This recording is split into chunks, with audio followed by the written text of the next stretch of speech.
this is Adam Carolla. I'm currently in the south of France, but you can hear me tonight on the Best of Loveline. This is Loveline, the show where we take your questions and we answer them. Hopefully. Oh, come on, Drew. We're 100%. We are curing this nation one call at a time. Fair enough. All right, let me give out the phone numbers real fast before we get going here. 1-800-LOVE-191. That's 1-800-568-3191. Give us a call. Tell us about your love problems. Tell us about your sex problems. Tell us about your diseases, or just tell us about it. Let me give you the fax number, 310-854-4455. Tonight we have Iggy Pop. He's going to be in here in about 20 minutes. Iggy Pop is sort of enigmatic in the sense that everybody knows who Iggy Pop is. Legendary enigmatic. Well, what I mean is everybody knows the name Iggy Pop. And I've asked, I knew he was coming on for a week, and I asked around, I asked everyone, what do you know about Iggy Pop? And everyone knew a little something. Yeah.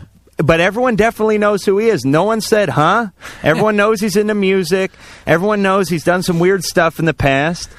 Everyone knows now he's going to be on Loveline. I just met him. Seemed like a decent guy. So he's going to be on. But first, we're going to go to the phones. Drew? You all ready? Yeah. All right. Unless you want to talk about something. There's a call up there from Minneapolis. I want to talk to them since it's so darn cold up there. See what the heck's going on in Minnesota. This is Clarissa.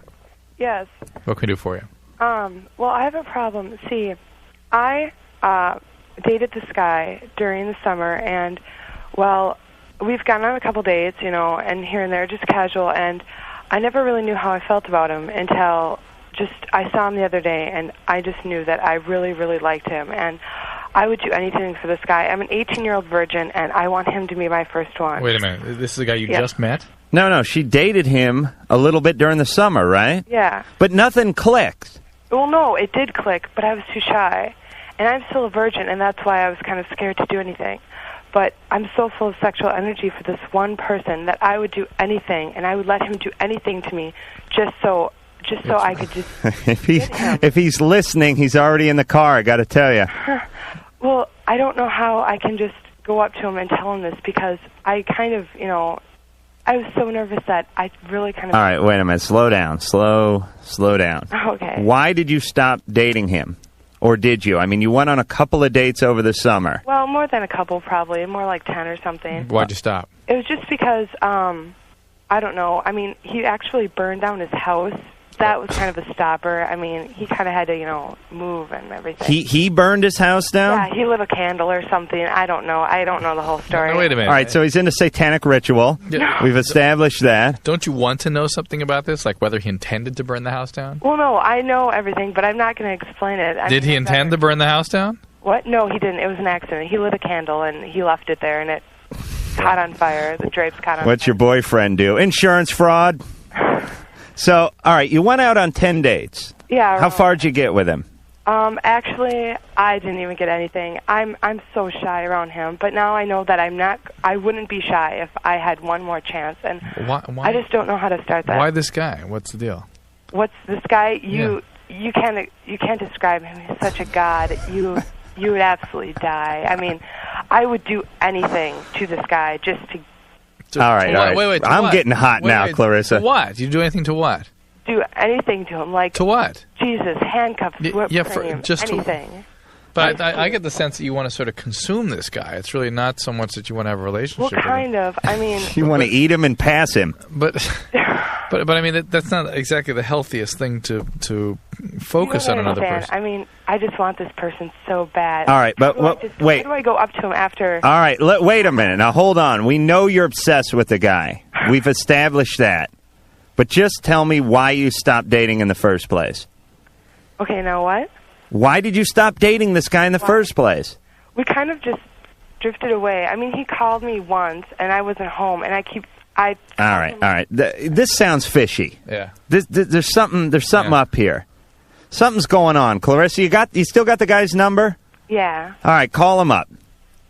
Call him up, okay. And tell him you love him. I don't love the guy, though. All right, well, just call him up and hook up with the guy. And make sure he wears a condom. All right. All right? And stop obsessing. Okay. Or obsess over me. Okay. All right. Good night. Stay warm up there. How cold is it? Oh, gone. This is Mike from Sparks, Nevada. Mike, what's going on? Not much. You got a question for us? Yeah, I had a question. What would happen if you were taking speed? Because somebody I know is taking speed, and she's like 7 months pregnant. Kill the child. That is one of the most heinous forms of child abuse. Is there any way it would be born with like mental retardation or anything? Yes, they can be developmentally delayed. Absolutely. Is speed one of the worst things to do when you're pregnant? You know, it's hard to know exactly what's worse. I'm not so sure it's been studied. Interestingly, opiates are not as bad as some of the other things. Stimulants, cocaine has had some terrible effect on the unborn. Hallucinogenics, I suspect, are going to be shown to have some significant problems associated with them, but I'm not sure that's been proven yet. Speed is very serious. A lot of problems associated with stimulant use during pregnancy. A lot of problems. People, if she were to be found to have done this by the law enforcement, I think she'd be put away for child abuse. And Mike? Yeah. So does she not want this kid? I mean, is she trying to abort it in this sort of retarded way, or does she want to keep it, or what's she? She's 7 months pregnant. She's almost done. Well, that's what I mean. I mean, when I say keep it, I mean, does she want to keep it and raise it, or does she want to give it up for adoption, or what? I don't think she really knows what she wants to do. She's kind of whacked out right now. She's tweaked. She's a drug addict. Get her some help. You're a friend, right, Mike? Yeah. Mike, yeah. If you're really her friend. Get her somewhere. Take her to treatment. Get her in a structured environment where she's not inclined to do this sort of stuff. Yeah. You're not just saving her life, potentially, but you're saving the life of someone else also. All right. Thanks a lot. All right, Mike. Good luck. See ya. There's another pregnancy call. This is Brandy. Brandy, she's 18. What's going on? Hi. Okay, my problem is, it's not really a problem, is I'm married. I was married when I was 17. I'm still married.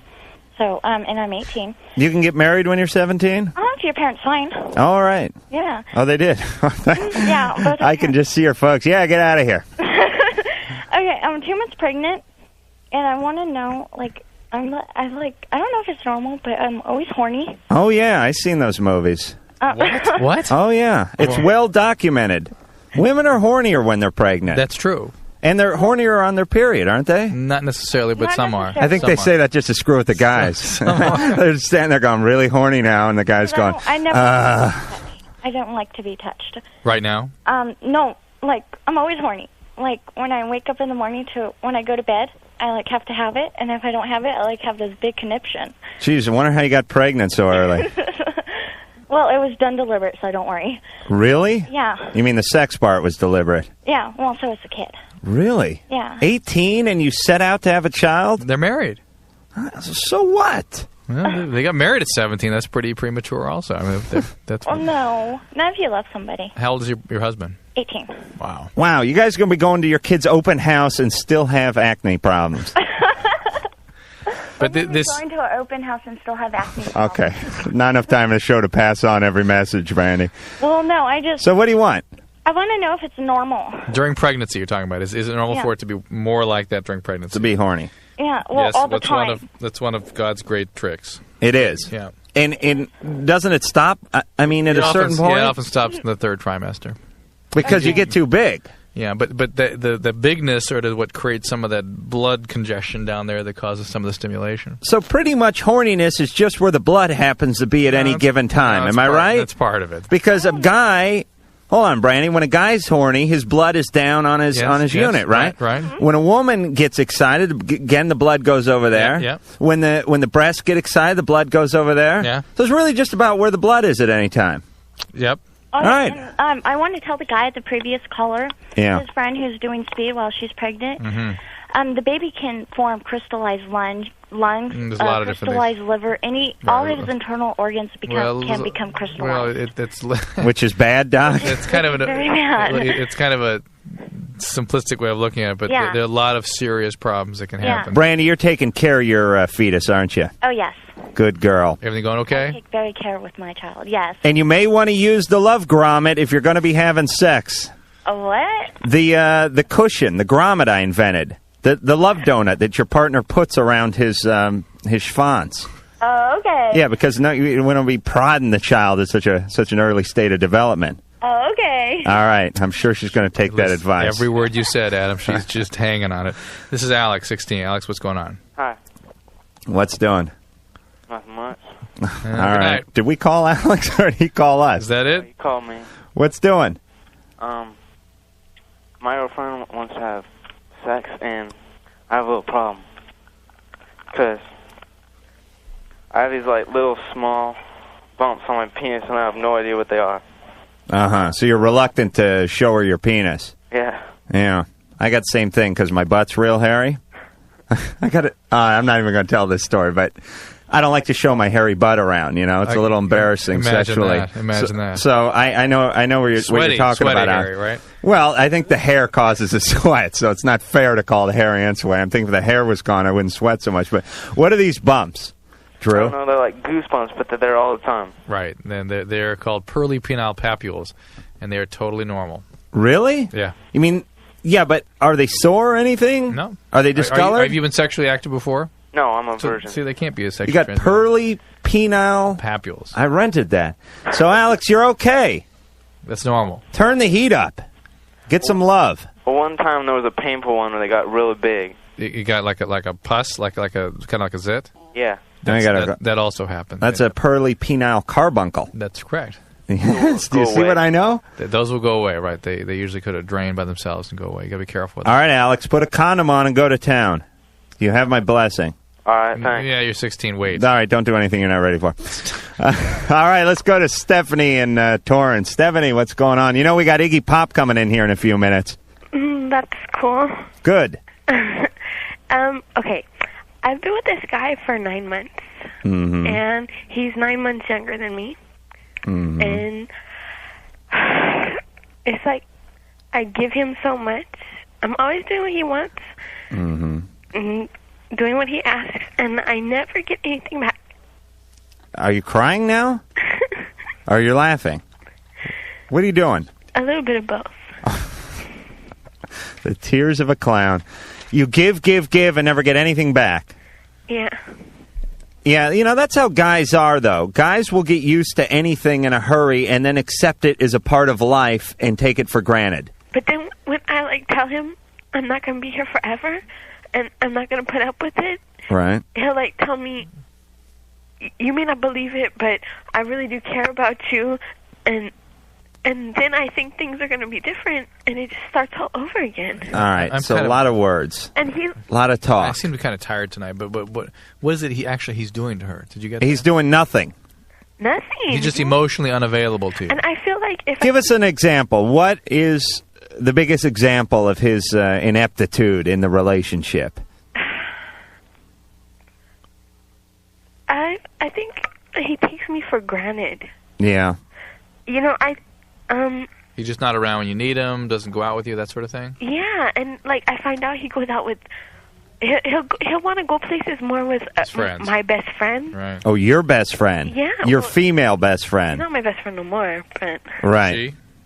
She? Is it she? Yes, your ex-best friend is a she. Yeah. Yeah.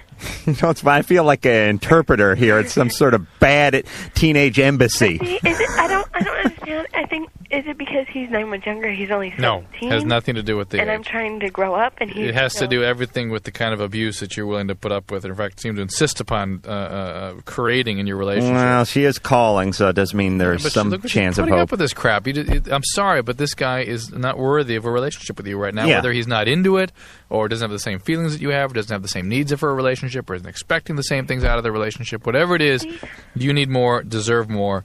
This guy can't deliver it. I feel like if I keep giving... No, it's absolutely could not be further from the truth. I'm going to make two huge sweeping statements here. Drew, if you disagree, shut the hell up. Back you up. Back me up 100% here. First, for the guys. If you want to know how your relationship is going to end with a woman, find out how her previous 2 or 3 relationships have ended. That's how yours will end. Hopefully the guy died in a fiery car wreck that she had nothing to do with, and then you're okay. But that's for guys. If that happened to the preceding 2 or 3 guys, though, well, then it concerned. those brake lines didn't break, they were cut. Also, but with women... The way the guy enters the relationship is basically the way the guy's going to leave, meaning guys don't change much, unfortunately. Women always have this dream about changing a guy. Guys do that, too, about some girls, too. Right, everyone has a dream about change, but more so women toward men, I think. It's that whole codependency. I can way of change thinking. him if I could only get through to him. Should I just not care anymore? Should I? You should leave just him alone? find someone who does care about you right. the same way you care about them. Right. That's what a relationship is. Right. This guy may never change, or he may be years of therapy away from change. I tell him, do you just want me to leave you? Do you just want me to leave you? And Stephanie, you're not even listening to us. It's a non-issue. Leave. But he says that he doesn't want that. Well, of course he doesn't. You're doing everything for him, and he's sitting on his ass. Why shouldn't he? And I wouldn't want you to leave either. You're more a servant than you are a girlfriend. But see, I'm so naive. I feel yes. like All right, but now you're not naive anymore. We're bestowing knowledge on you, like the Tin Man. Was it the Tin Man, or did he want a heart? No, the lion wanted a heart. The Scarecrow. The Scarecrow. You're now the Scarecrow, Stephanie. You got a THD, a Doctor of Thinkology. Never mind the man. Pay no attention to the man behind the curtain. You now have guts and nuts, and go out on your own and find yourself a guy who's going to treat you right. All right? Okay. All right. You pick one. I pick one. Let's take number one. Danny. Yeah, what's up? Templeton, what's going on? I don't know. I'm 16. You can probably see that on your monitor. I've been in love with this girl. She's younger than me. She's a freshman. I'm a junior. Uh-huh. And I saw her since first day of school, and I just fell in love with her. And I've never, loved anybody before. Right. It's weird because it's like there's nothing. But you fell in love with her based on her looks coming down the hall.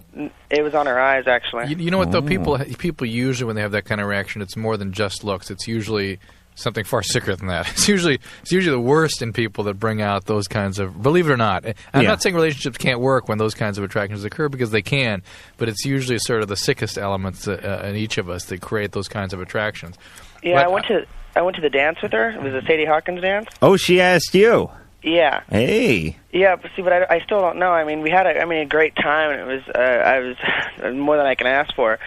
But I don't know. I wrote her a real long letter, just telling her how much I like her and everything. Right. But I don't know if I should give it to her because I'm afraid if I tell her everything, I might scare her away. Well, I'm going to agree with you to a degree. I mean, she asked you to the Sadie Hawkins dance, so she's got to be into you to some degree, right, Danny? Yeah. I mean, no one paid her to ask you, did they? No, I don't. You sure your dad didn't slip her a couple bucks? Tired of seeing you moping around the house? All right, so she asked you, so she likes you. Okay. So show her that you like her. Have you asked her out since then? Yeah. Just begin to let the information out. You know, there's this sort of thing that people do when they're younger. I don't know. You get older, you get bitter, you get jaded, and you do the opposite. But when you're younger, there's this sort of feeling of, I want to cram everything into one date. Right. And literally and figuratively, right? Right. I mean, I got to get it all done now. And sometimes that can ruin it. You know what I'm saying? Yeah. Just take it slow. She likes you. I'm not saying be aloof or be an a-hole. I'm just saying, Don't withhold your feelings, but let them out slowly so you don't overwhelm her all of a sudden. You could freak her out a little bit if you send her over a tennis bracelet and a love note or something like that. All right, Danny, good luck. All right, cool. Bye-bye. Let's just quickly talk to Melanie, because this is, first of all, I can't pronounce the town you're from. Where are you from? Milpitas. Sure, Milpitas. Mm-hmm. Okay. And you're 16. What's the deal? I'm about 4 months pregnant, and I was wondering, how I can, tell my parents, because I'm starting to show. Wow. You know what? Can you hang on 1 second, Melanie? We're just going to take a quick commercial break. We're going to come back with Iggy Pop. Right after this.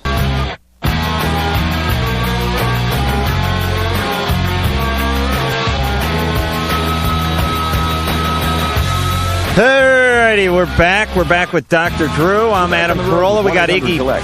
Huh? We got Iggy Pop in here. Now, I hope only I heard that. Let me give out the phone number real quick before we get going here again. 1-800-LOVE-191. That is 1-800-568-3191. The faxes come at 310-854-4455. Iggy, you want to say hi to everyone out there, all your fans? Yeah, hi. You look good? Hey, thanks. How old a guy are you, Iggy? 48. 48? Yeah. You look good. I mean, you've had a life. I'm alive. You're alive. I mean, you've done some stuff in your life. Yeah. Right? Yeah. And look at you. You're in one piece. Yeah. And you look good. Yeah. You're living in Mexico. I'm scoring every night. I'm all right. But you know, Well, everyone who lives it's in always the Mexico ones you scores. don't. It's always the ones you don't like that well that call you back. That's the thing, you know. Oh, don't I know it? Drew Yeah. calls me every morning. All right, now we got to finish a call off, right, Drew? Melanie. Hi. Hi. Yeah, We're hi, back to Melanie. you. So you're 4 months pregnant. Mm-hmm. Where's the guy? He's around. Is he going to raise the child with you? Uh-huh. You going to get married? Am I going to get married? Quite a concept. It's like a bizarre notion. I'm only 16. I don't know. Yeah, but you're having a kid. Uh-huh. I mean, old enough to have a kid, right? Mm-hmm. How's your relationship with your parents? Well, they're divorced, but, I mean, I'm living with my dad right now. Yeah. And, I mean, it's really good. It's just, he's like, I don't know, he doesn't really know that I'm sexually active. Yeah, well, he's going to find out. I suggest you find a as non-threatening a time as you possibly can when there's a lot of time to sit down and talk about it. Would it be appropriate if you brought your parents together in this one, or would you want to tell them separately? I think separately. You feel kind of scared? Yeah. Oh, Yeah, that's sure. Terrible. Are you going to keep the child, you think? Yeah, I want to. I think you just got to go for broke on this one. I mean, you just have to sit them down and tell them. Here's the reality. The reality is that you got to have their support, whether you keep the child or not. You are still dependent on them, for God's sakes, and you're going to have another person now dependent on you. Mm-hmm. So you really need their support. And they may be delighted in a way. Look, I mean, probably not, but the grandkid thing may be an exciting notion to It's them. going to create some tension, some stress, believe me. But your parents love you, and they want you to be okay. Mm-hmm. And they're going to be there for you, unless they're bad people. And most parents are not bad people. Most parents, they may not be happy about it for a while, but they're going to come around and help you. Okay. It'll end up with a good feeling. Don't be so scared. It can. Okay? All right. All right, good luck. Let us know how it Thank turns you. out, all right, will you? Uh-huh. All right. All right, let's talk to. Can we talk to Iggy for just a Yeah, second, yeah, go Doc? ahead. Because Yeah, I know you're a big Iggy fan. Yeah. You got an album coming out in March. Yeah, Doesn't he look like it? Yeah, what's an Iggy? When you have a concert, it's a bunch of guys in glasses and ties. Am I right? Well, you know, yeah, a lot of guys with glasses and ties can come to my shows. Yeah. Now, I wear glasses from time to time. Ties, too. You were sort of like the original punk rocker, weren't you? I don't know. That's what they say. You know, I was doing weird stuff. Well, I was doing harder music before a lot of people were. Yeah. Right, and like we're doing harder, faster, stage diving, and ripped jeans and all that. You know, I can't remember all the stuff, but whatever it is. You know. And now someone was telling me a story. Although every time I relate one of these rock stories, the person always looks at me like, "What the hell are you talking about?" Like when I told it to Meatloaf. But someone told me that you did a stage dive once, landed on some chairs that you thought were folding chairs, and they were fixed, and you took out a bunch of teeth. That's possible. Once I did a stage dive on a really curvaceous girl, and she moved, and I took out a bunch of teeth. Iggy trying to have... But sometimes I hit the mark, you know. Sex in the pit for Iggy. Yeah. And also said cut yourself up with glass and did all kinds of weird stuff. Is that true? Yeah, but look at me, Adam. I mean, I got a great job, a couple of houses. I'm 48 and I'm living. You know, so I mean, yeah. Hey, I mean, you should be dead, right? Well, no. I mean, God should take you and Keith I'm Richards living right now. I'm living capital L, dude. You know what I mean? Like I'm doing real good. So, however I got there, you know, it's the way I got there. You know. All right. Better that than John Q. Citizen. Who needs it? Right. All right. Yeah. So you're. Yeah. But I see, have my own style. Here's the thing. On this show, we try to dissuade the youth of America from living the kind of lifestyle that's made you rich. They're going to live it anyway. They're going to live it. All right. Can we talk about acting for just 1 second? Adam, go right ahead. All right, Drew's play got Pussy a puss Walk. on. Play Pussy Walk. Well, we'll play Pussy okay. Walk if we're allowed to say that. Well, yeah, Anne's nodding. We'll play that. We'll play that soon. Cut off the new album. Yeah, all right. Or new CD, as it were. Yeah. You did you finished a sequel to The Crow. Crow 2, yeah. Right. City of Angels. How was that? That was all right. I play, I'm the bad guy. You play the bad guy. I have a lot of fun. Really? I get to ride a big Harley with a beautiful naked blonde chick on her knees in the gas tank doing it with death. I get to snort a lot of drugs, scare little kids, kill the hero. So it's like high school all over again around, for you, right? huh, Iggy? Yeah. And who do they get to do Brandon? What the hell is this? Brandon's part. It's a Right. European guy named Vincent Perez.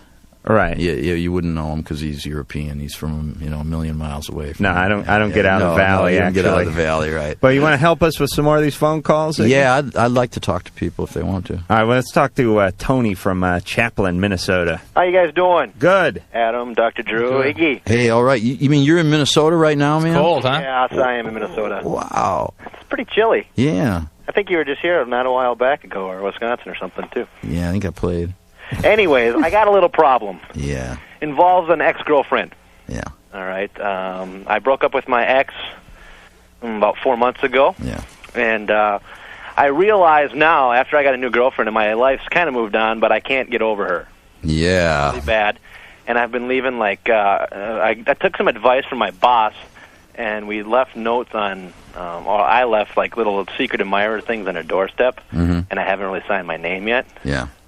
And I don't know what to do. Well, and to top it off, she called me. She called me and asked me if I was doing it. Oh, yeah. And you lied. Of course I lied. Oh, you're dug in deep now, Tony. The more you do, it'll just annoy her. I mean, doing that is kind of like, it's like wanking, really, Oh, yeah? Yeah. Wanking is English for beating off, Okay. I mean, I know how you feel because I've had that happen. Yeah. I've had it happen really recently, where it's like, God, no matter what I do, I just can't get this girl out of my mind. And you'll even be with another girl in coitus with another girl, but you're thinking, and bam, here comes a nice girl with good equipment and everything, but bam, here comes this vision of this other girl, because that's like love. And I don't think, it's funny, like sex is one thing, but with love, I don't think there are any experts, No, I'm an expert. You're an expert. You guys are... Me and Dr. Ruth. Yeah. Does it have something to do with that she could have been my first, too? Yes, definitely. But Tony, did you dump her or did she dump you? Well, it was kind of... I dumped her, and then she dumped me, and then it was just kind of on the rocks. All right, but Tony, why are you being so covert? I mean, why don't you just... Because I'm chicken. Yeah. You're chicken, but you were with this girl. This was your girlfriend's. But I didn't... See, it wasn't a problem until she came into my work one night. I hadn't even seen her for 4 months, and she just happened to come into my work for no apparent reason at all, just to buy a CD, and there's 100 other places to buy a CD. You guys have Iggy Pop CDs over there? Oh, do we have Iggy Pop CDs? They move pretty good, don't they? Oh, they move like crazy. Good answer. But it's, and then all of a sudden she just shows up. And the other thing was, I was sitting at home one day, I was sleeping, and she came to my house, and she had a book that my mom borrowed her, and she just left it there. And she's not afraid to talk to my mom, and she knows that she's home at night to drop it off. And I'm just thinking, I don't know, if she... All right. You know what I think? What do you think, Drew? I think that these first love relationships are very difficult to terminate. And any sort of brush with that person again is, particularly if not a lot of time has passed, tends to rekindle some of these very deep feelings. Yeah. And I think the reason you're not jumping ahead with it is somehow, I'm speculating, that on some level that whatever problems broke you guys apart in the first place are still there. And you can go through that hell all over again just to break up again. So I'm with Drew. When it's really just this sort of deep kind of connection that you had that you're drawn back to. It was sex.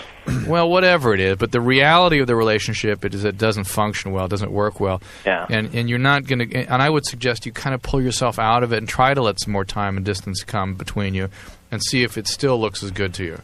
So you're not just going on that sort of primitive kind of bond that you had just as a result of having been first connected. Yeah. Okay? Even if you screw up that, at least, years later, man, you might find something better. It does happen, too. Yeah, I mean, I got a new girlfriend now, and she's great and all. All right, stay with her. I hope she's listening, Tony. What? I hope she's listening. All right. I hope so, too. Thanks for calling, Good Tony. night, Tony. See you. Iggy. Yeah. How old were you when you lost your virginity?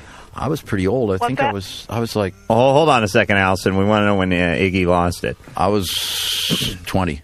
20? I was 20, and it was a chick 25, and it was all her. It was her doing. I was seduced. Really? And I was totally in shock. Like, I was, oh, no, I don't believe this, And, and that was like...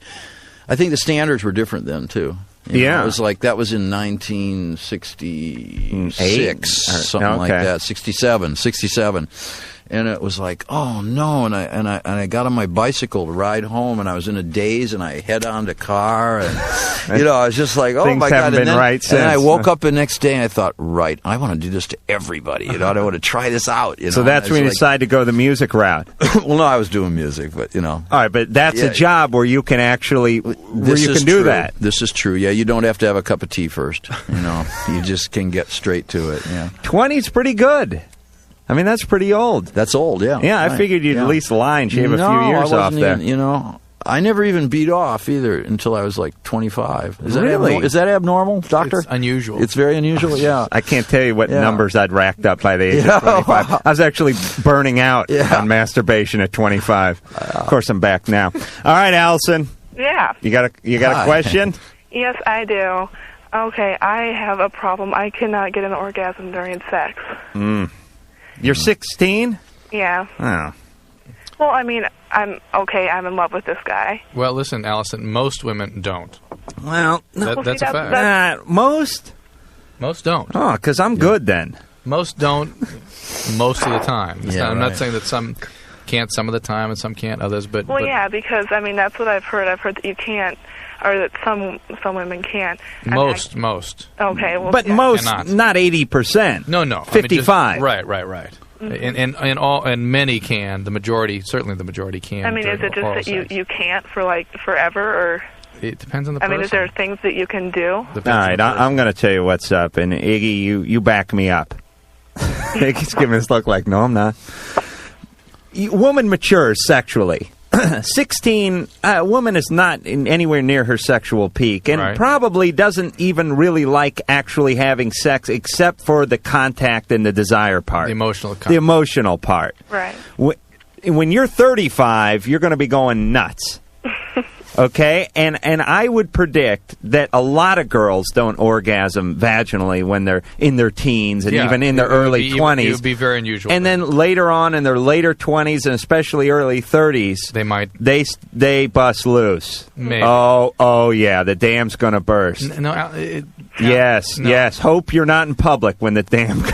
Right, but the fact is that don't feel that there's something wrong with you if that happens. No. The fact that you can even have an orgasm is good at your age. Oh, yeah. And during oral sex would be more normal than not. Iggy, you're a little higher than 50% on the orgasm quotient, aren't you? Oh, I don't know. Oh, you don't? No. You think they're faking it because you're a big rock star? I don't know. I don't know. I mean, I don't hear them often going like, oh my God, I just had it and everything. But I mean, I don't think it matters if you. I don't even think it matters if you have sex. All it matters is did you enjoy the time together with a person. Oh, stop being so mature. It's true. Stop being so mature. It's true, though. This is Leonard. And do you get a call back? That's all that matters. All right. You can dick the hell out of a girl, but if you're an asswipe, she doesn't want to call you back. I think he swore, but I'm not sure. Oh, damn. I don't know.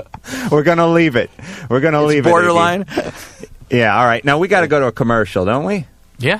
Oh, okay. Well, stop sitting there like you don't know what's going on. I know what's going on. You said you wanted to do All right, don't argue with me. It's not professional. We'll be back with Dr. Drew, myself, and the legendary Iggy Pop right after this. All right, we're back. Let me give the phone numbers out real quick for Loveline. 1-800-LOVE-191. That's 1-800-568-3191. Or you can fax us at 310-854-4455. We're talking about everything under the sun with the legendary Iggy Pop. We also have the legendary Dr. Drew here. And we're going back to the phone calls because that's what the show's about. Dan from Minneapolis, what's going on? Yeah, I got this problem with this girl I know. Yeah. Okay, I've known her for about 6 years now.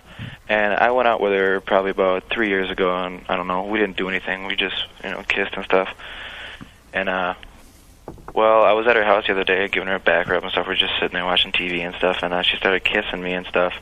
So I was kissing her back, and then, I don't know, I had to go, and then she started kissing me before I left, and then she didn't say nothing, so then I'm like, all right, cool. So then I went home. And this was a few days ago, and I've been trying to get a hold of her lately, and she doesn't, want to talk, and then she's like, oh, well, I gotta go. And I don't know. Were you guys drinking or anything that night? No. So it wasn't one of those things where she got loaded and she regrets doing what she did. Now she's embarrassed.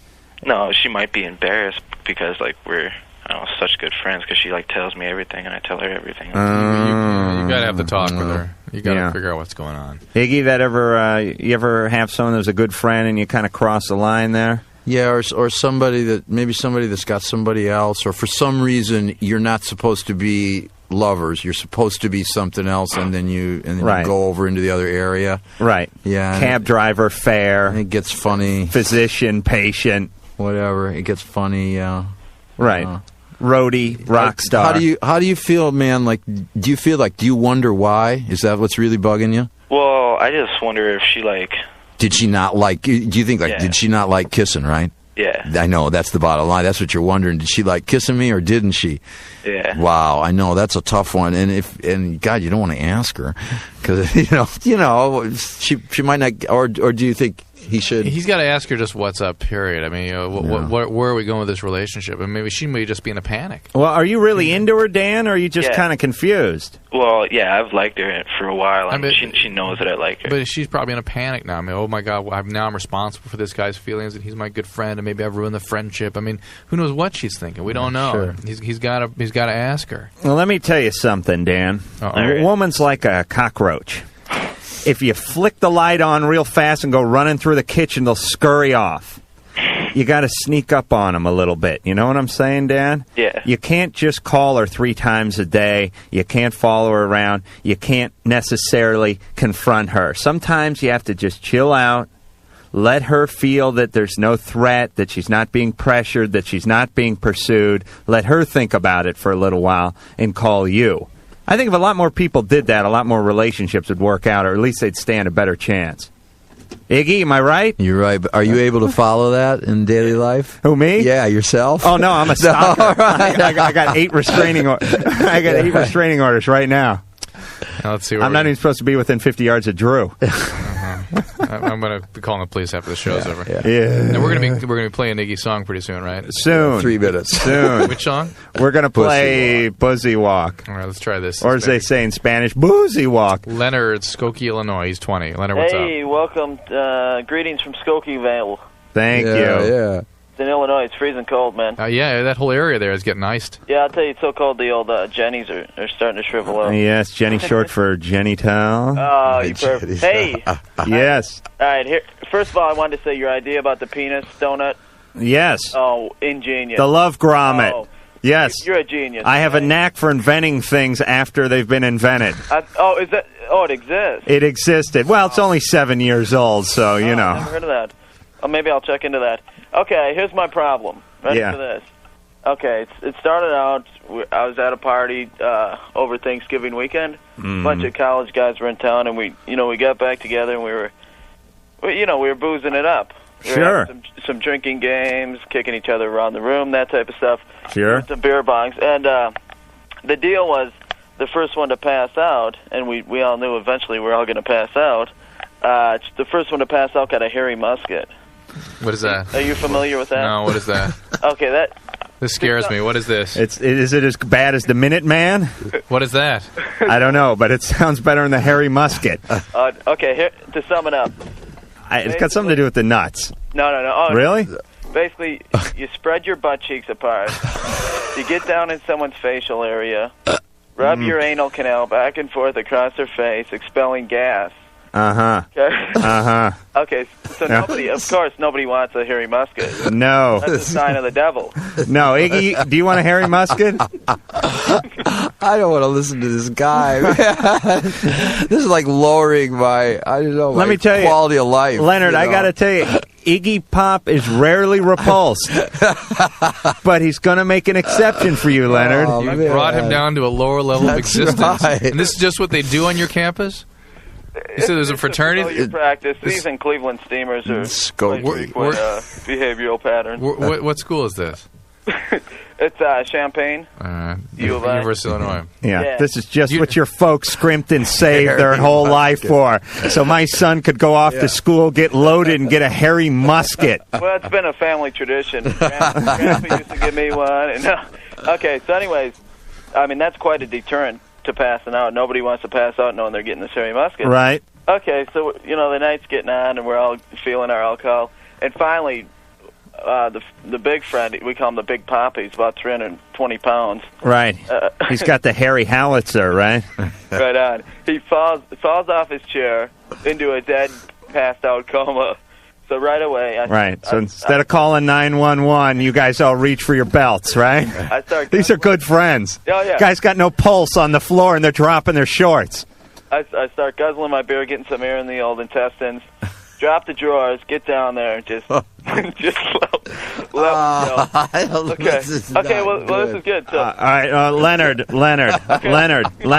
We know somewhere there's a reason for his call in here. Oh, really? Yeah. You know what? Though we're gonna have to finish it like after Iggy's song. We know way too much about Leonard's arsenal than we need to. Okay, so here we go. Here's the question. Leonard. Very quickly, please. In the meantime, one of my friends seen my ass, and he says, "Wow, if I had an ass like that, I wouldn't be showing it." And I'm thinking, what's he talking about? What's wrong with my ass? I've never known I've never noticed. Make it quick, Leonard. Come on. And well, he said I had zits on my ass. All right. I'm getting worried because I've never noticed them. It's not something you look in the mirror and look at your ass. It's a common thing. I'm getting a little embarrassed. Right. Finally, I change the subject. I go home the next day and I start looking, and there's some little bumps on my ass. All right. There's a couple reasons that can happen. He had a studded musket. They basically are clogged hair follicles and folliculitis, and it occurs where the clothing rubs up against the side of your leg and in your buttock area. All right, and it's infection of the hair follicle. Get some like antibacterial scrubs. All right, that's enough. That's enough with not Leonard. A big deal. Don't worry about Leonard. Leonard, keep your powder dry and your ass clean. Way to be, philosopher. Thank you. All right, listen, we're going to play a cut-off Iggy Pop's Lovely CD, which isn't due out until March, but I'm sure it will be much anticipated, Naughty Little Doggy, and we're going to play track 2, Pussy Walk. All right, Iggy Pop, and the name of that one was I Love Jesus? What was that one? Right, yeah. There was a little confusion. Pussy Walk. Oh, great. Now, did the Up With People singers cover that one? Or is it... Mike Curb Congregation. All right, we're going to be back in a second. We're going to talk a little more about the Pussy Walk.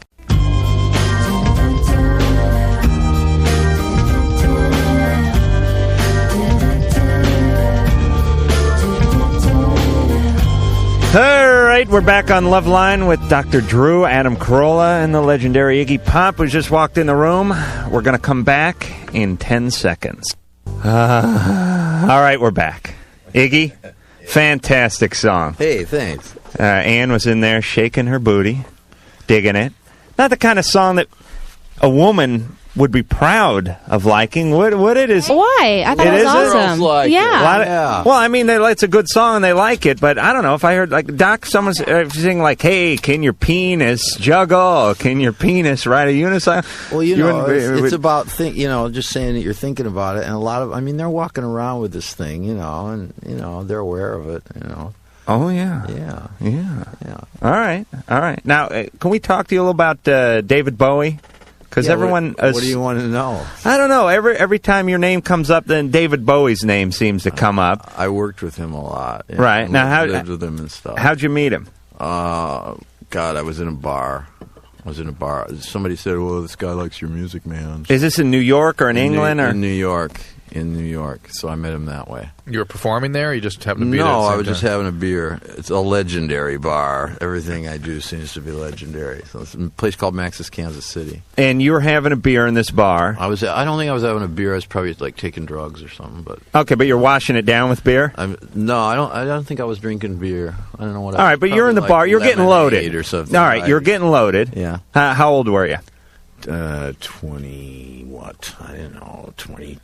22. So young guy. Yeah. Right, in New York. Now you're doing your music. Yeah, well, I'm doing my music, but like nobody wants to know about this music because it's like, it's like somebody wrote, "Well, this is just music for punks, This is like it has no redeeming social value and it's nihilistic. So it's negative, it's not like peace and love and like Crosby, Stills and fart, and all that, and right. And this is what, 70? It's not Woodstock. This is like what year is this? That was about like 1971. Oh, okay. Yeah. Right. So I gotten thrown off a couple of record labels. And, right. And I was just sitting around, and so this bloke says, "Well, I like your stuff, and I got this manager, and hey, do you want to swing over to England and, try to do something over there. And I said, well, it sounds pretty good to me.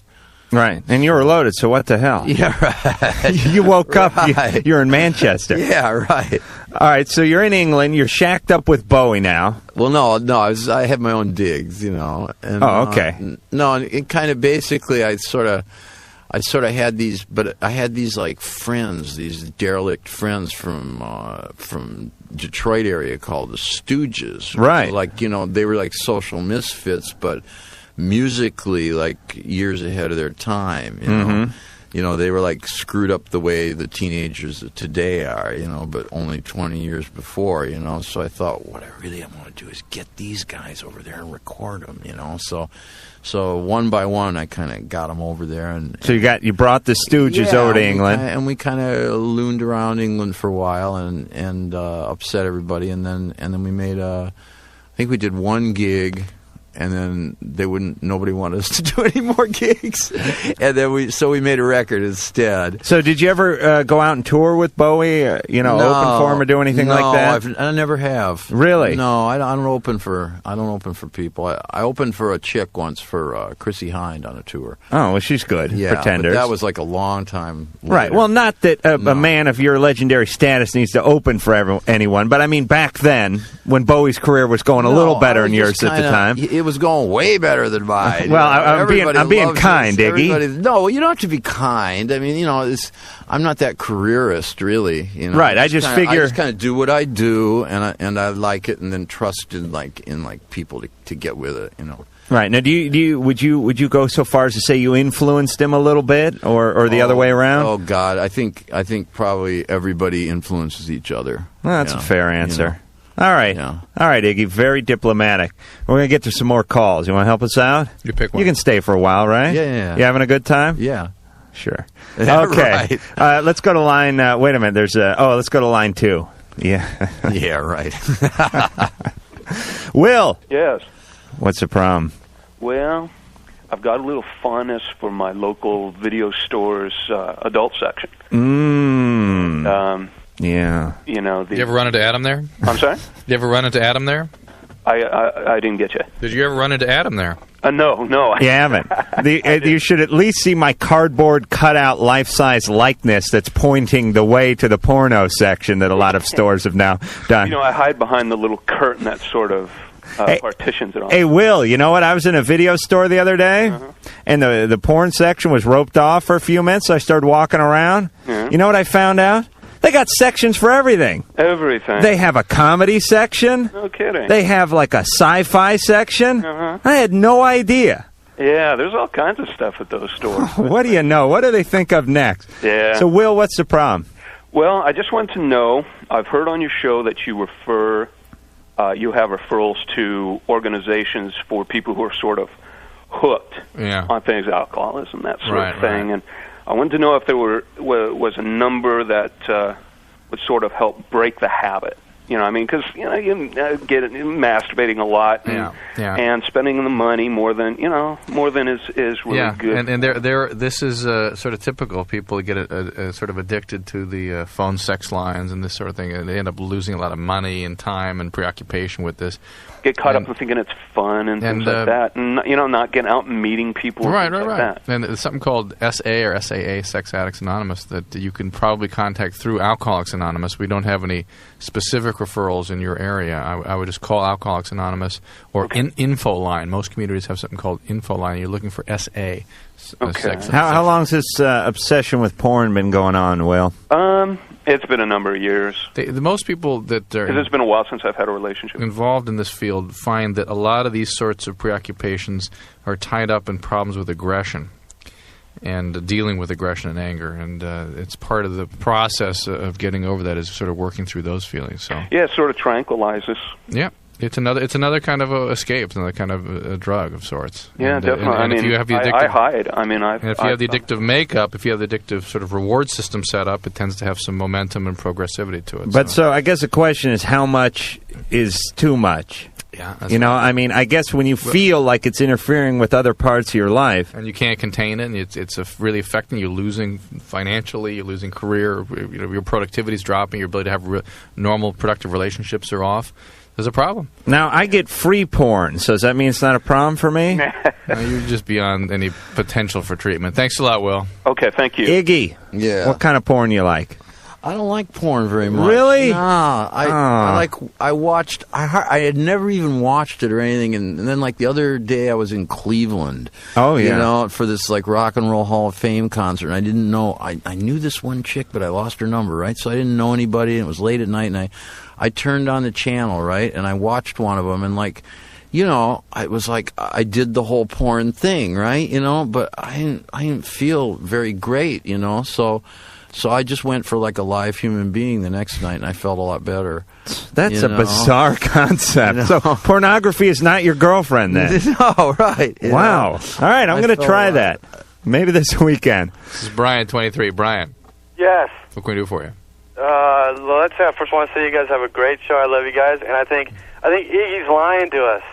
Talking about he hasn't masturbated to. I didn't, man. I never did. I think you're lying. No, he didn't say he doesn't masturbate. No, he said that I didn't until I was 25. 25. It's true. Is that what you said? It's true. It just never occurred to me. You're not in the porn thing or anything. Not a what?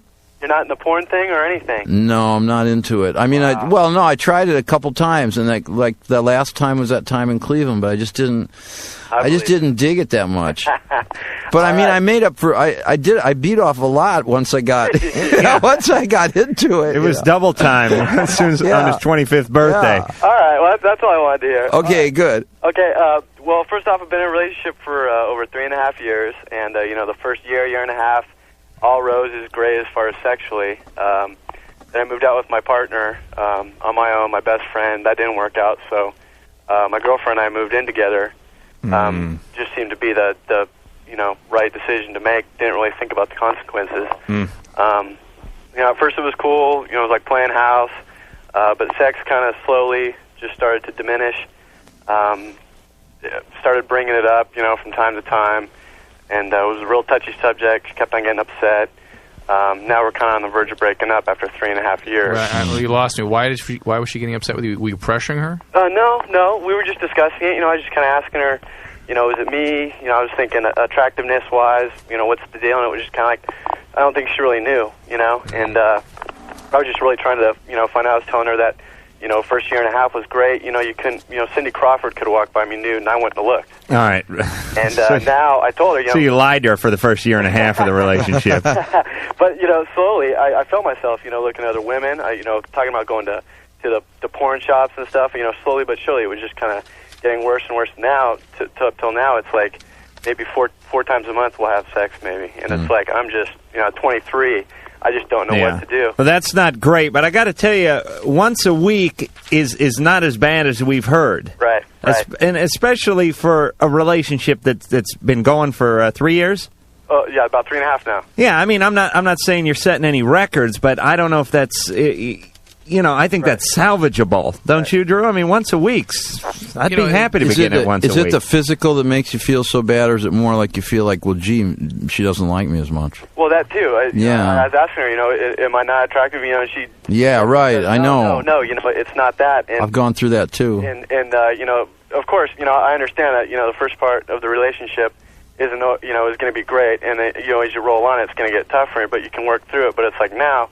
Like I said, we're on the verge of breaking up, and I don't want to lose what we have, you know, over a sex thing. But you know, I don't know if I can hold off till, you know, she's like 35 or whatever, to where we're, you know, kind of. Maybe she's thinking about, like, sometimes she might be thinking about ways she wants to develop in her life, and feeling like just shacking with you constantly is getting in the way. Like either that, or maybe she wants to get married.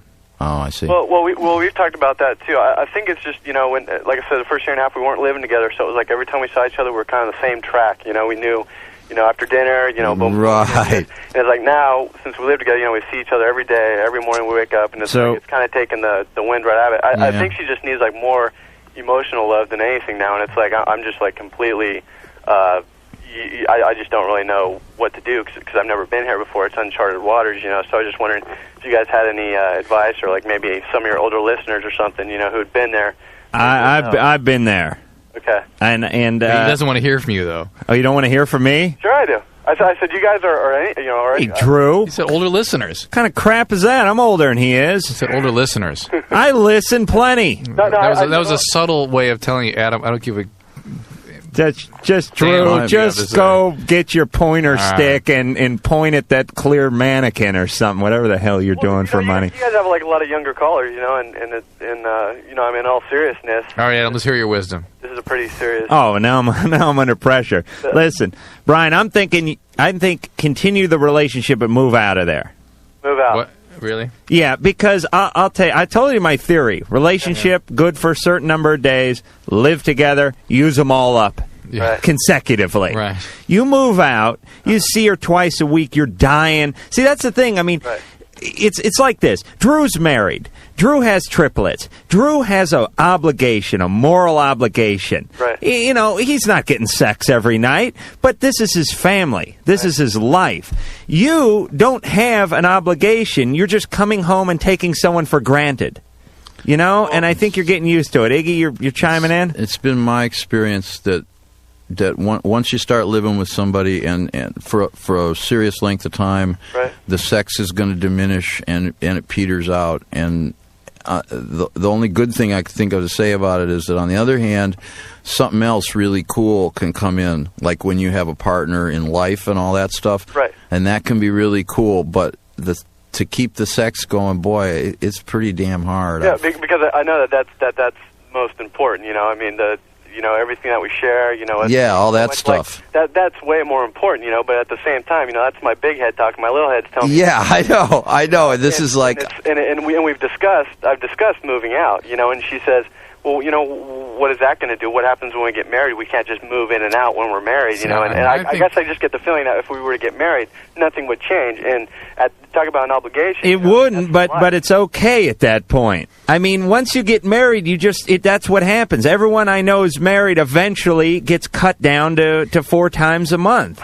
Drew'd be dancing a jig if he got some 4 times a month, believe me. Well, it's tough, you know. But do you have that exact conversation with her? What is it going to be different when we get married? Yes. And how does she take that? And she doesn't really have much to say. I just tell her that I can't live. I don't think I can live that way. Well, something is, especially getting married. But it's like we have when we have sex, it's great. I mean, she orgasms every time. You guys were talking about that earlier. It's not a problem, and other girls that I've had, that's kind of been a problem. And it's great. I mean, the relationship is great, except for this one thing. And believe me, I don't want to even trash All right, it. wait a minute. You could always just get it on the side. Oh, no, Iggy, we don't advocate. What, you don't? You have any sporty neighbors? Well, there's a lot, but there's... That's what I'm thinking. That's what I'm kind of like looking towards now, doing that, because I've been with women, and older women, per se, and that's all they want is sex, and that's it, and that's fun, and I could probably do something like that, but for me, the guilt. Yeah, and that's going to end it faster than living together. Listen, Brian, we've dedicated a lot of time to you in this call. It's been a good call, but we got to move on. I would say in closing, bring her into some counseling and get a third party and air everything out and have them help you make a decision. I agree with you. On the side. Because I suspect Iggy says Iggy says bang the therapist. Yeah. And I think something is tapping you guys out emotionally that you guys really aren't even fully aware of yet, and that needs to be brought out in some way, and then this will all make a little better sense, okay? Thank you guys. Good luck. On the side. All right, this is Terry, 26. Terry. Hi. Hi. I have a question for Dr. Drew. Yes, ma'am. Last night on the air, this guy had called in and he had mentioned something about getting his bottom lip pierced or something, and you just made a comment. You said, "Oh, so it's not to the deviant stage." Well, something to the back. Yeah, we were kind of talking about that, yeah. Right, and even I didn't say deviants, but I said aggressive piercing or something like that. No, I think you said deviant. Did I say yes, deviant? Okay, yes. Well, that's what sparked my curiosity. I think you called her fat too. No, I didn't. No. Where that came from is the fact that there clearly is a trend, at least, for people that have very aggressive piercings. Or tattooing, because I think he said tattooing or piercing. No. It used to be the case that tattooing has become so much less, so much more of a fashion norm. Didn't you say you hated the Jews too? As has most facial piercings. I guess the tongue is a little more aggressive, but certainly genital piercing has a high probability of predicting that somebody is surviving some kind of physical or sexual abuse as a young person. Oh, and Iggy's got to jump in because he's got a puss on. Iggy, really... you got any weird tats or anything? No, I'm clean. Really? And so to the extent that it is different than the norm, it is deviant. I don't mean that pejoratively. It just is different than the norm. Deviant, like deviation. Right. Deviation from the norm, right? Different. I don't mean to put a judgment on that. That word sounds judgmental. I don't mean to place it on that. It's just an observation. Just to your point of view on the subject. For instance, my boyfriend that I had, we're not together anymore, but he had 4 piercings in his frenum, which is the underneath part of his penis, right? The taint. Oh, no, it's between Anusburg and Scrotumville. Is there, or is it on the penis? It's between the head and the... Penisville it's in the shaft, underneath, on the shaft.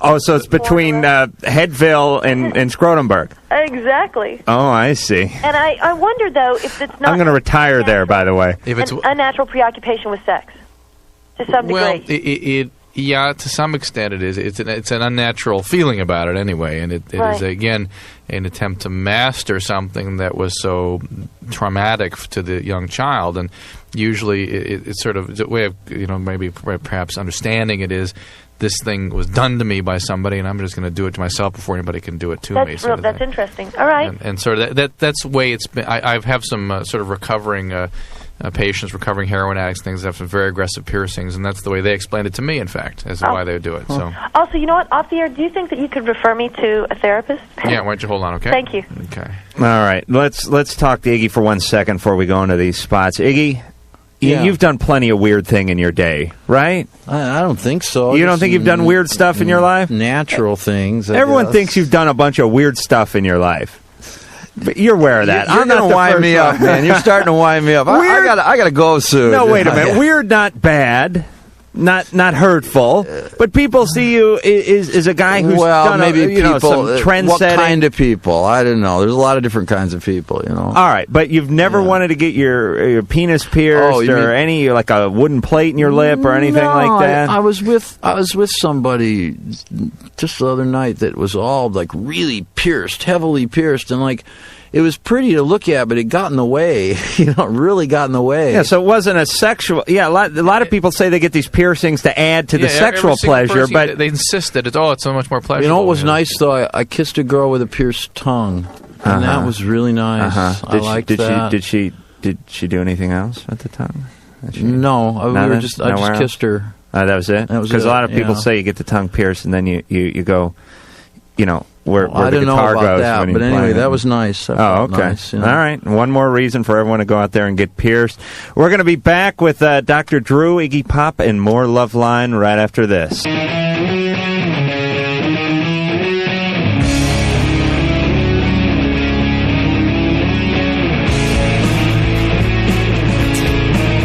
Loveline. All right, we're back with Iggy Pop, Dr. Drew, and me, Adam Carolla. Let me give the numbers out real quick before we get back to Iggy and the phone lines. The phone is 1-800-LOVE-191. That's 1-800-568-3191. And if you want to fax us, we're at 310-854-4455. Iggy's been kind enough to stay with us just a little bit longer, so... we're going to go back to the phones, and he's going to jump in and clear up the world. Sam? Yeah, hey, how you doing? Hey, good, how you doing? Hey, I was living up in a place called Prescott, Arizona. Oh, yeah, I know that. Yeah, you and I spoke over at some meeting place, and we talked about music and all that stuff, and I've been back here in L.A. for the past 3 months, and I was wondering how Alex was doing. How? Who's doing? Your son? Oh, you mean Eric? Eric, I'm sorry. Eric's still he's in Prescott, and Is he doing. Still there? Yeah, I just talked to him today. He's doing great, and he's got a nice girlfriend, and he's a happy camper. Now, how old is he? 26. 26. Yeah. Wow. Now he must get a lot of trim with Iggy Pop as his dad. Well, he doesn't need that. He's a nice looking boy in his own right. Sure. He's a chunky hunky. Sure, but he's using that. He's working that angle. I don't think he is. I hope not. Maybe at one time, but not anymore. Well, sure, you get tired of it eventually. No, come on, seriously. It's tough for somebody when your old man's like known for something. That's real tough. Yeah. I think he probably took a lot on the nose. Well, it's for definitely that, a double-edged sword. I mean, it can be pretty cool at times, and it can be a pain in the ass. He's just at there. times. He's just there being himself. He's just there being himself, living his own life, his own way. Good. He's out of this wasteland. This wasteland called L.A.? Yeah. Oh, good. I live in the valley. Thanks, Yeah, Iggy. hey, Damn. You're off to Cabos. I'm stuck in Van Nuys. John from San Jose. What's going on? Not much. Hey. Hello? Yeah. You're on Loveline. Yeah, I know. Okay. Tell us your question. Well, I haven't been getting any lately. Long time. That's got to smile. Yeah, it sucks, man. Yeah. Girlfriend dumped me like 6 months ago for a girl. For a girl? Yeah. Just trying that, girl thing out, I guess. Yeah, sure. I'm thinking of trying that out one of these days. It could come along when you don't expect it. Yeah. That it can happen, I mean, so John, it's been pretty dry for 6 months. Yeah, I don't know why either. I was getting a lot. Well, you had a girlfriend. Yeah, well, I was with a couple of her friends, too. Wait a minute. You were with her friends while you're with her? Yeah, she let me. Yeah, she figures, wow, I'm going lesbo route. Do what you want, John. Oh, no, she liked me. She liked to have her friends with her, I guess. I don't know. So when you're doing... Wait a minute, John. You're doing threesomes? No, well, both of them, yeah. Well, including you, that's a threesome. Yeah, I know. You always got to count yourself, John. At least I do. Yeah. Iggy, ever get into that threesome action? Rarely, but not that often. But it's not that often. But it was okay, What were you complaining about? Yeah. This is a relationship, though, that he wanted to maintain, and of course it fell apart. Well, now I ain't getting any, though. Well, wait a minute. Wait, John. Wait. Let's drag ourselves out of the gutter for just 1 second here, John. It's not a pure sex thing. I mean, you miss her, right? No, I just miss the sex. All right, it's pure sex. All right, back in the gutter. No, you don't come deserve on. her then. Huh? You don't deserve her then. I don't deserve her. No. Now, She John. didn't care about me. Now, John, drop the bravado BS for just a minute. You miss her. You had an attachment with her, didn't you? Sort of. Okay. You kind of wish she was around. Yeah. Sometimes when you hear a song that you heard when you were together, you think about her for a minute. Yeah. It's not just all about the sex. Well, no. I mean... All right. Would you... You guys are right. Now, she has a girlfriend now? Yeah. So that's Still it? with her, too. Yeah. Really? Yeah. That's it? I still talk to her, but, I try to, tell her to come over, but she, Yeah. she's faithful to her girlfriend. Wow. Yeah. All right, so that's it with her, John. Yeah. All right, so you want to know where you can meet some other women, or... Yeah, I mean, I'm a nice guy. You don't sound that nice, John. Oh, I'm a nice guy. I mean, I think you're nice, but if I was a woman, I don't know if I'd like you. Iggy, if you were a woman, would you like John? Yeah, I think I would. I think the guys. He's just. You sound. Gotta cut the language out, guys. Oh, I'm sorry. Lose the last 10 minutes of the show. I think Iggy set a bad precedent by saying it first. So, John, what Iggy's saying is he's picking up a little vibe.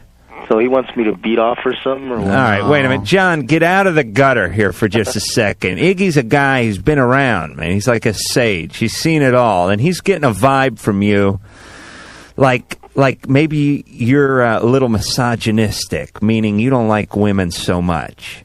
And maybe they're picking up on that vibe. I think you didn't? He probably just feels bad because he's not getting any contact, But he's taking that out on women. But he's kind of taking it out. But it's not just sex. It's I think you just a person wants another person to like them, basically. Right. And yeah, I'm the type that likes relationships.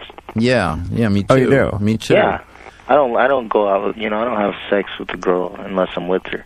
I mean, yeah, or her buddies want to join in. Yeah, that was sure. the only exception. Yeah, and then she turns lesbian, and then you beat off that.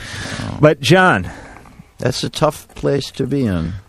The threesome place, yeah, you could get smashed. It's a tough place to be in, Because sometimes it makes you feel down, and then when you feel down, then it's harder to be with somebody to make anything start again. Right, it's one of those negative cycles. It's kind of you tough. feel like hell. Especially John really sounds like he does act out negatively towards women. It's just women all of a sudden now don't mean anything to him except some kind of physical object. Maybe because of I'm still hurt because she left. Right, we understand that. We understand that, but that's really what it's all Maybe about. if you have something if there's something that's like that you like to do, and you went and spent time doing that so that you were in that activity, maybe if you're feeling good and you're relaxed sometimes, then maybe you can meet somebody and everything kind of starts to click. Right. I mean, that happens for me sometimes. Like I like to play music, so if I'm playing music, it all kinds of comes. What, do you got a band or something? No, but That's you know great. what I mean. You know what I mean. I know you have. Or to... I like to eat.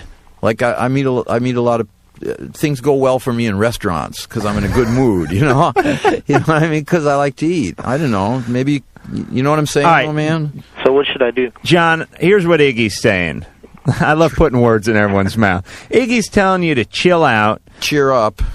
Somehow, and even though that's hard. Find something you like Don't to do. walk around with a big, hey, I just got dumped sweatshirt on. Just get into your own scene. Well, it was 6 months ago. All right, just start doing what you like to do. Start enjoying yourself. Let women see you enjoying yourself, like women see Iggy eating.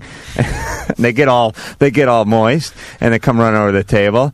And just do your own thing, and things will definitely work out. Good luck, John. All right. This is Jeff, Tucson. He's 23. Jeff. Yeah. You got a question for Iggy? Yeah. I was just wondering, the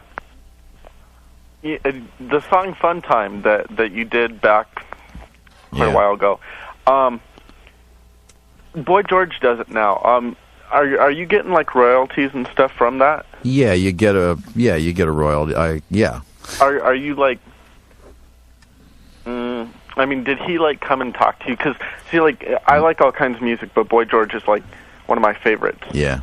And I like your stuff too. And when I seen that it was written by you and Bowie, right? I was just wondering. Have you met Boy George? Yeah, I met him when he just played in L.A. He played at the Viper Room, and I went down and met him, and he was a nice guy. He's a real nice guy. Now, but Boy George didn't call you up and say, "Hey, Iggy, I want to cover this song." No, he doesn't have to. Legally, when you write a song, then it's yours to record first. But once you've recorded it, then anybody can do it as long as they pay you. Right. Yeah. And do you negotiate the price of the song? There are standards. There's a standard negotiated rate which is negotiated on behalf of all songwriters that are in your protective organization. And if you sound like a lawyer, if you heard his version of it, yeah. How do you like it? It's right, he butchers it up. Yeah, but that big homo screwed up your work. God damn it! But that's okay. That's okay. I'm happy he did it. It's a good feeling if somebody sings your song. All right, Jeff. Thanks a lot. All right, thanks. Hey, Iggy, does it piss you off at all when a guy says, "I'm a big fan of yours" and Boy George? No, it doesn't. I think Boy George is a really great singer. I don't care. All right, you don't want to dish any dirt because he took your art and turned it into some kind of top 40 BS, man. That's okay. But he sold out to the man. I don't care.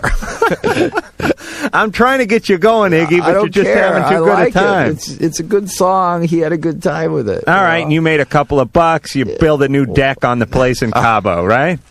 You don't make that much on that album because not even a deck. It went anywhere with all that cheap labor in Mexico. Probably more like a transistor radio or something. I don't know. I don't know. We'll see. All right, let's go. What? Seriously? Drew's giving the old break thing. Okay, so I guess. Yeah, I'm gonna split. Yeah, leave the headphones. Okay. All right, so Iggy Pop, I want to thank you for coming in. Yeah, thanks for having me. Let me plug the record. Naughty Little Doggy. Yeah, it's coming out when? It's like late February. All right, Iggy. Thanks for coming in. Everyone, go out there and buy that record, and we'll be back after this.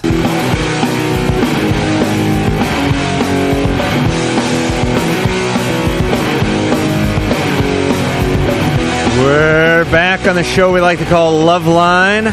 The fabulous Iggy Pop has left the building. Good guest. Nice guy. Nothing, we sort of expected him to be sort of edgy and bizarre, and he turned out to be... Nice guy. Yeah, I hate that. Let me give you the phone numbers. Call us at 1-800-LOVE-191. That number, 1-800-568-3191, or fax us at 310-854-44 55. Now we're going to go back to the phones, and let's talk to Ann from Santa Barbara. Ann, what's up? Not much. What's up with you? We're having a fun time over here. Right on. Right on. And you called us about something. Yeah. Yeah. Okay, there's this girl, and she's a lesbian, and she likes me. And I was thinking, I might be bisexual. You're not, what's his name's girlfriend, ex-girlfriend, are you, who just took off 6 months ago? No. Okay. And so I kind of liked her at first, but then she's totally crowding me. Like, she's always over at my room, always calling, always writing me notes, like always emailing me, and I don't like her anymore. And I don't know what to do. Now, I'm sorry, did you say she was your roommate? No, she's just a friend. Oh, just a friend. Yeah, well, she was. Okay, and she's sort of crowding you. Yes. How in the past have you handled any other relationship that goes this way? Actually, they've all been kind of bad. Like, I'm a very independent person. I need a lot of space. And so, like, when guys crowded me, I'd usually, like, break off with them. All right. And why is this going to be handled any differently than you've handled those? Because it's totally weird, because she's always around, and I don't want to hurt her feelings. And so it's more that you identify more strongly with this woman, and it's more difficult for you to terminate the relationship with her than it would be, say, with a male? Maybe. I'll tell you what you do, Ann. Next time she sort of corners you, throw a pair of sandals off to the corner. She'll scurry after them, and then you can make your way out the door. Okay. A little lesbian humor there, Ann. Okay. Ann, did you say you had any contact with her physically? No. No. But she's interested in you that way. Yes, she says that she wants to be your girlfriend. But you've never given her any reason to believe. I did, like, in the beginning. Like, what'd you do? Just, like, through talking and conversations and stuff. So you sort of flirted with her? Yeah, I did. All right. Hey, I'm not accusing you. I'm not, like, running away or anything. Little minx. I think you have to just deal with it the way you dealt with your heterosexual relationships. Whatever you manage to do to end those relationships, you have to do the exact same thing here. Right. See, I've been trying, and yet she still keeps, like, coming back, and she's always around and just doesn't... All right, but the thing is people wear out fairly quickly when you don't fuel their fire. Yeah. I mean, you got to look at the lesbian as a lesbian fire. Not all lesbians, but her fire. Okay. Right? Now, unless you supply it with oxygen and coal and stoke it once in a while, it's going to burn itself out.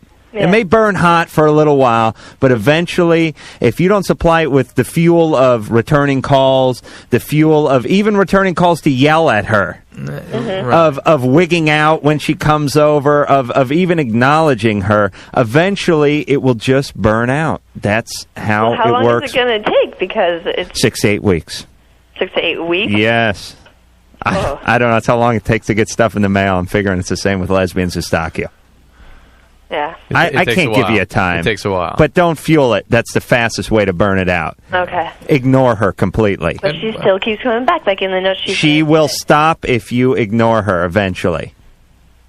Okay, well, she's been known, like, to stalk people in the past. Well, then maybe you got to call the authorities. Maybe you got to get a restraining order. If she is sort of crazy that way, you have to ultimately, if she begins that kind of behavior, bring very, very rigid kinds of structure to bear. Authorities, restraining orders, immediately just bring the force down so you can cut off contact, or any contact will perpetuate that sort of behavior.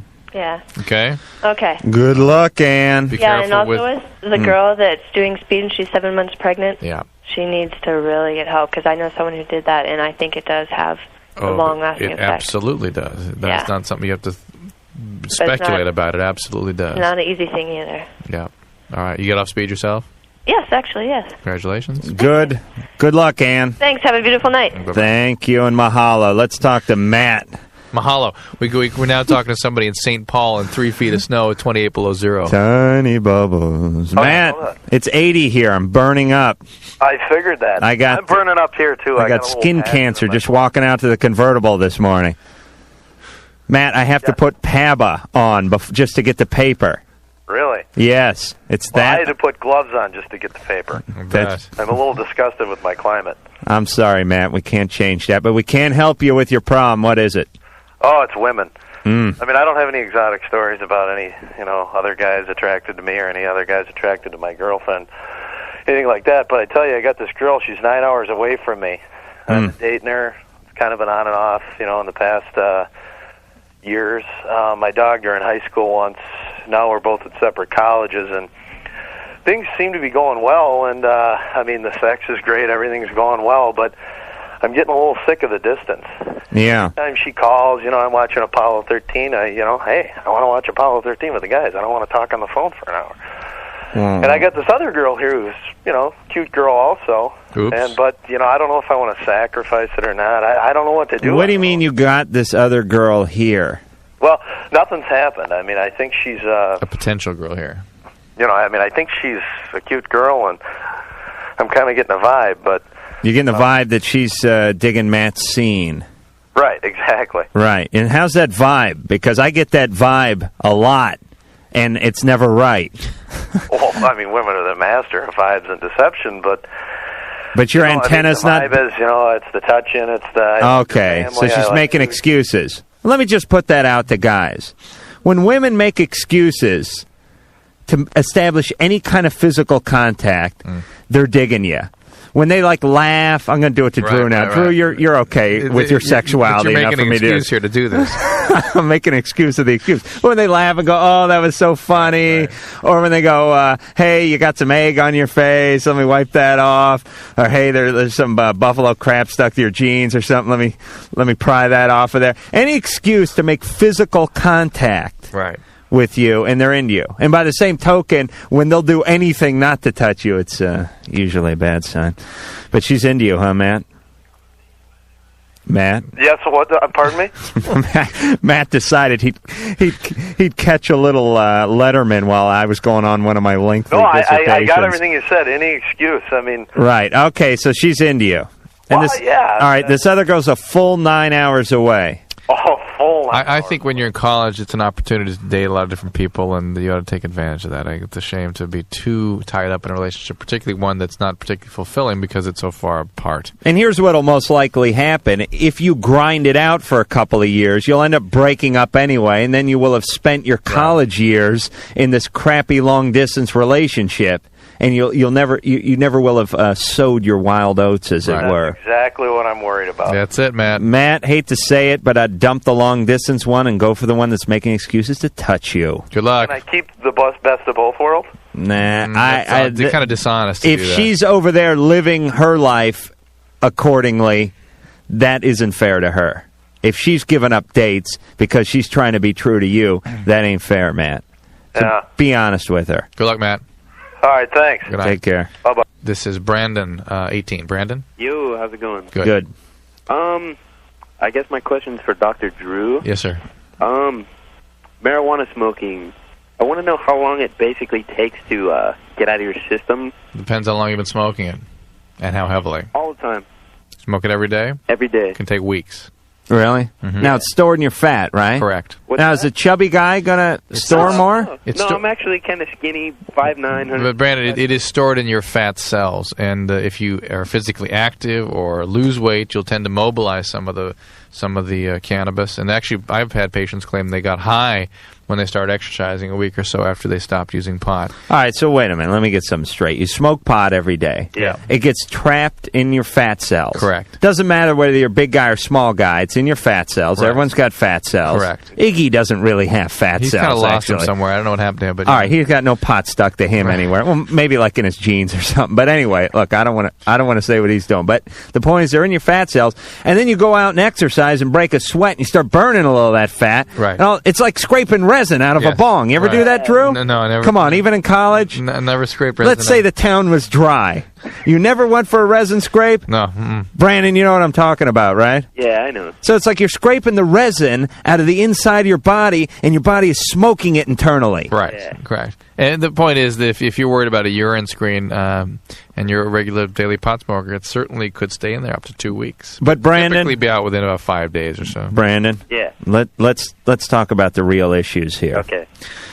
I know a lot of guys. I have a lot of friends that have smoked pot basically high school, 10th grade on. Right. Yeah. It was always, they were fun in high school. They're always fun in their early 20s, but now that they're getting into their late 20s and coming up on 30, yeah, it's starting to affect them. Imagine that. Imagine that. They are now paying the fiddler. See, it's basically, I see it, it's, people in my family use it, and, they're in their 40s, and they've been smoking since, I don't know, they were 15 or so. And they seem okay. What do they do for a living? They actually make pretty good money. Sell pot. Guy's hydroponic farm in his closet. Just executive positions, they're... Yeah, well, Brandon, they're okay. Yeah. I mean, pot's not going to kill you. Right. Yeah. But who knows what you could have been? I mean, I have these friends. They're okay. Yeah. They're fine, but they're not firing on all cylinders. You know what I mean? Right. They're not firing on 6 out of 8. Maybe they're 7 out of 8. But who the hell wants to fire at 7 out of 8? I mean, who wants to be even a little bit less than what you could be? Right. Especially the thing that even concerns me more is, in addition to there being this kind of lack of cognitive spark, there's a lot of emotional problems. Mood disturbances are exceedingly common. Yeah, they're happy all the time. No. A lot of irritability. They're having a good time, Drew. No, well, especially when they try to come off. When they try to stop moving and fall apart. That would be worse. See, I kind of have another question about that. As far as I know, pot is not physically addictive, That's right? simply not true. It is a highly addictive drug. And the people who become addicted tend to be alcoholics, and only a subset of alcoholics have that predisposition. Yeah. Something about this unique chemistry creates an intense euphoria from that drug. I'm going to disagree on the highly addictive part. For certain people, it is. Oh, okay. Well, everything's... The people for whom it is addictive describe it to me the way heroin addicts describe their heroin experience. All right. But the point is, if you like the hell out of something, you're doing a lot of it. That's right. And Brandon, you don't eat Pop-Tarts every day. You don't eat pizza every day. You don't go swimming every day. You don't go skiing every day. There's lots of stuff you like to do that you don't do every day. You treat it like a treat on special occasions. Treat pot like a vacation, and stop getting stoned so much. We're going to be back in a minute.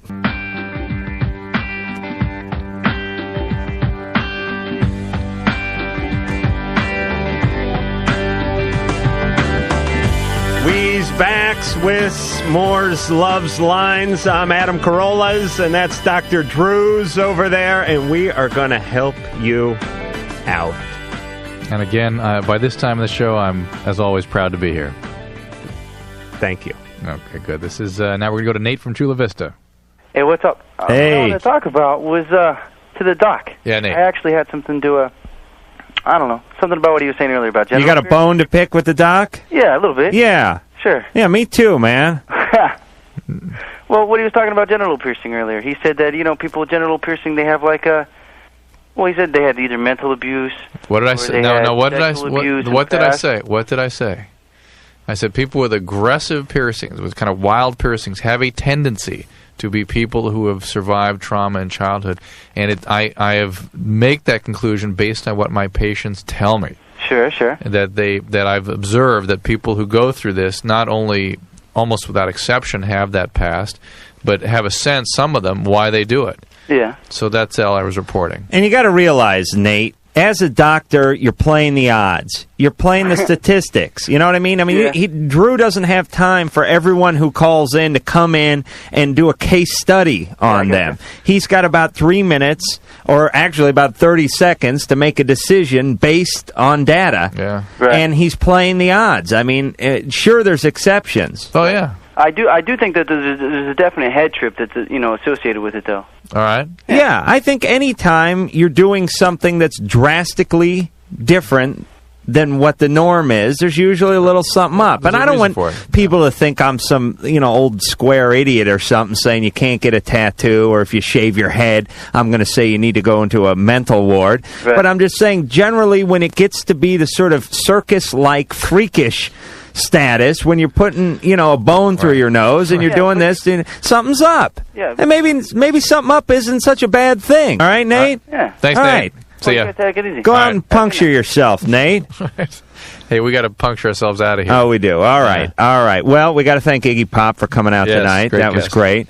We have to thank the lovely Mike D screwing up the board in there, and the producer, Sherry the screener, Crazy Ed on the xylophone. Answering the phones tonight. We'll be back tomorrow night with more fantabulous Loveline. Until then, I'm Adam Carolla. I'm Dr. Drew. And we'll see you tomorrow. So that's it then.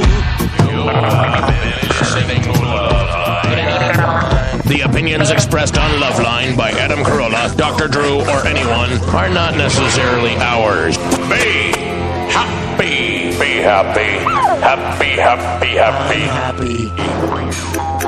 Loveline's producer is Ann Wilkins. Thank you.